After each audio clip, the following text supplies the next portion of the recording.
Satu sudut kecil yang aku rapikan, tapi efeknya besar. Pelan-pelan bersama Miwa. Pernah gak sih kamu melihat kamarmu lalu tiba-tiba merasa lelah? Padahal belum melakukan apa-apa.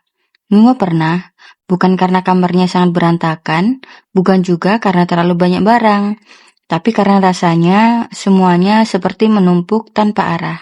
Hari itu Miwa berdiri cukup lama di tengah kamar. Ia tidak langsung bergerak, ia hanya melihat. Meja yang penuh, lantai yang tidak benar-benar kosong, sudut-sudut kecil yang seolah tidak penting tapi terus ada. Dan semakin ia melihat, semakin muncul satu perasaan. Ini banyak banget. Padahal kalau dipikir lagi, tidak semuanya harus dibereskan hari itu. Tapi pikirannya tidak memecahnya. Ia melihat semuanya sekaligus, dan itu membuatnya berhenti. Miwa tidak malas, ia hanya kewalahan. Dan ketika seseorang kewalahan, hal yang paling sering terjadi bukan bergerak, tapi diam. Beberapa menit berlalu, tapi tidak ada yang berubah. Kamar tetap sama, Miwa tetap di tempat yang sama, sampai akhirnya ia menarik napas pelan. Dan satu rencana besar ia melakukan. Satu hal kecil, ia mengalihkan pandangannya.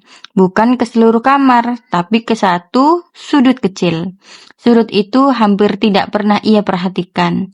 Di dekat meja sedikit gelap, penuh dengan barang yang sementara ditaruh. Ada buku yang sudah selesai dibaca tapi tidak kembali ke rak. Ada kabel yang dilihat seadanya. Ada kertas kecil yang entah masih penting atau tidak. Ada barang-barang yang tidak punya tempat, jadi mereka tinggal di sana. Sudut yang tidak pernah benar-benar berantakan, tapi juga tidak benar-benar rapi. Miwa menatap sudut itu lama, dan untuk pertama kalinya, ia tidak merasa harus membereskan semuanya. Ia hanya berpikir, kalau cuman ini, mungkin aku bisa. Tidak ada motivasi besar, tidak ada target, hanya satu kemungkinan kecil. Ia duduk di lantai, dekat sudut itu, dan mulai dari satu benda. Benda pertama yang ia ambil tidak spesial, hanya benda kecil yang sudah lama ada di sana.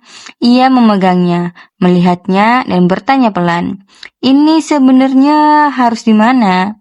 Pertanyaan itu sederhana, tapi selama ini tidak pernah benar-benar ia jawab.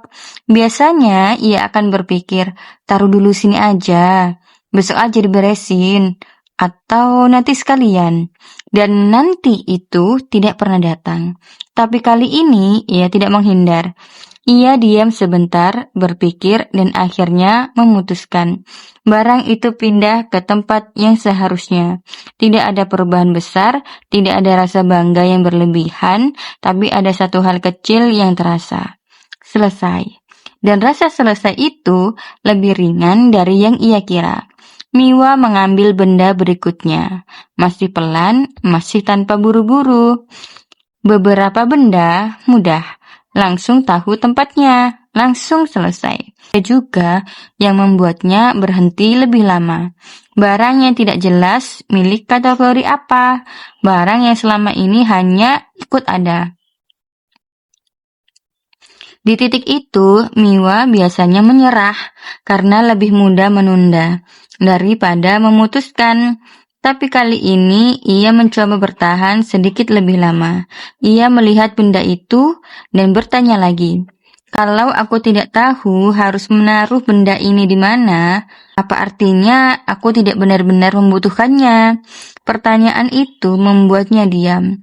Karena untuk pertama kalinya, ia tidak mencari alasan untuk menyimpan. Ia justru mencari kejujuran. Dari situ, ia mulai melihat dengan jelas.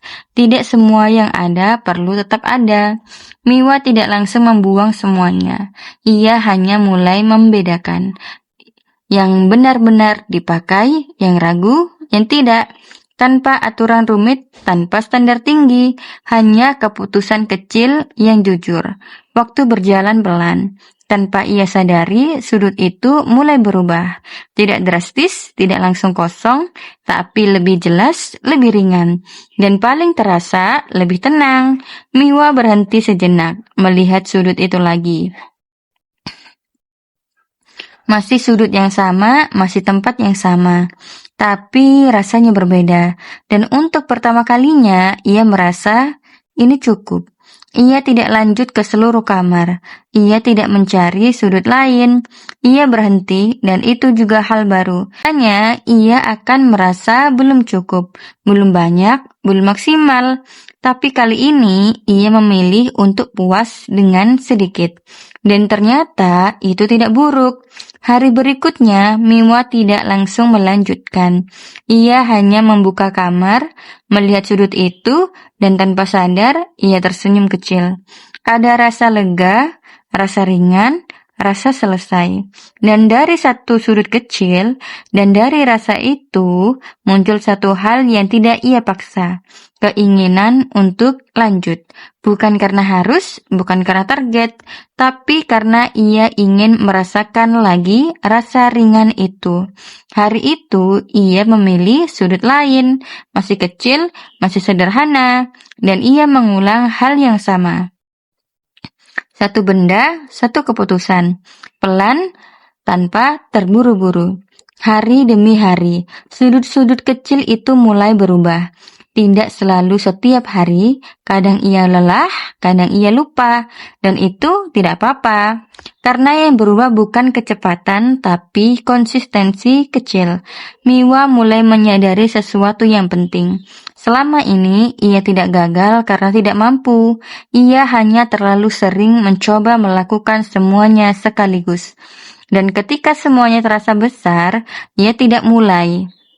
Sekarang, ia tidak lagi melihat kamar sebagai satu tugas besar. Ia melihatnya sebagai bagian kecil yang biasa disentuh satu persatu. Dan dari situ, sesuatu mulai berubah lebih dalam. Bukan hanya kamarnya, tapi cara ia menghadapi hal lain. Tugas yang besar terasa lebih mungkin, masalah terasa lebih bisa dipecah, keputusan terasa lebih ringan.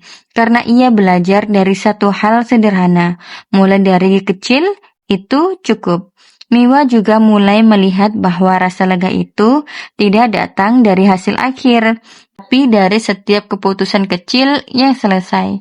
Setiap benda yang dipindahkan, setiap sudut yang dirapikan, semua itu memberi satu pesan kecil. Aku bisa. Dan pesan itu menumpuk. Pelan-pelan tanpa terasa, kepercayaan dirinya ikut tumbuh. Bukan dari hal besar, tapi dari hal kecil yang tidak ia abaikan lagi. Suatu hari, Miwa berdiri lagi di tengah kamarnya. Tempat yang sama seperti sebelumnya. Tapi kali ini perasaannya berbeda. Ia tidak lagi merasa kewalahan, bukan karena kamarnya sempurna, tapi karena ia tahu ia mulai dari mana saja. Dan itu cukup. Pada akhirnya, Miwa mengerti satu hal sederhana. Perubahan besar tidak selalu dimulai dari langkah besar. Kadang cukup satu sudut kecil yang kita lihat, yang kita sentuh, yang kita selesaikan. Dan dari situ, hidup perlahan ikut berubah. Bukan karena drastis, tapi karena konsisten. Dan mungkin itulah yang selama ini kita butuhkan. Bukan motivasi besar, tapi keberanian kecil untuk mulai dari satu sudut kecil.